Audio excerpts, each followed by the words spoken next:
جانشین امیر اہل سنت حضرت مولانا الحاج عبید رضا عطاری مدنی کا دورہ یورپ جاری ہے۔ اسی سلسلے میں یورپی ملک اسپین کے شہر بارسلونا کے علاقے لا سلوط میں قائم مدنی مرکز فیضان مدینہ میں سنت و بھرا اجتماع منعقد کیا گیا، جس میں مختلف شعبۂ زندگی سے وابستہ افراد، کاروباری حضرات، تاجر و مقامی عاشقان رسول اور ذمہ داران دعوت اسلامی کی شرکت ہوئی، جبکہ اس سنت و بھرے اجتماع میں سفر یورپ پر موجود جانشین امیر اہل سنت نے سنت و بھرا بیان کیا۔ حضرت علامہ ابن رجب حنبلی رحمۃ اللہ تعالی فرماتے ہیں،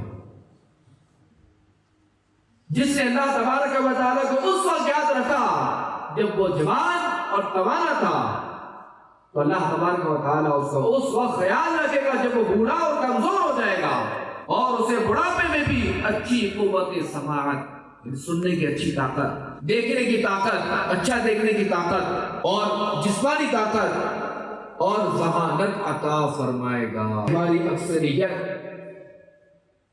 سستی کا شکار ہے کہ اگر کسی کو نماز پڑھنے کا کہا جائے تو جواب ملتا ہے کل سے پڑھیں گے، جمعہ سے پڑھیں گے، بس رمضان آنے والے ہیں، رمضان سے شروع کریں گے۔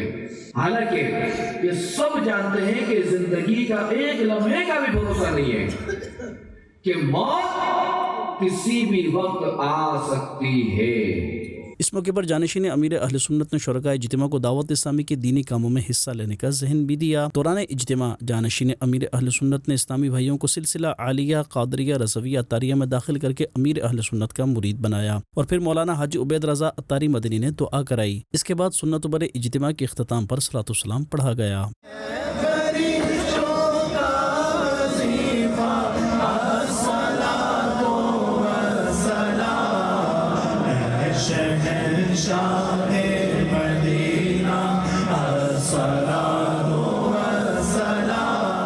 جبکہ سنت و بھرے اجتماع کے بعد جانشین امیر اہل سنت سے خوش نصیب عاشقان رسول نے ملاقات کی سعادت پائی۔ دوران ملاقات حاجی عبید رضا عطاری مدنی نے اسلامی بھائیوں کے سروں پر امامہ شریف بھی سجایا۔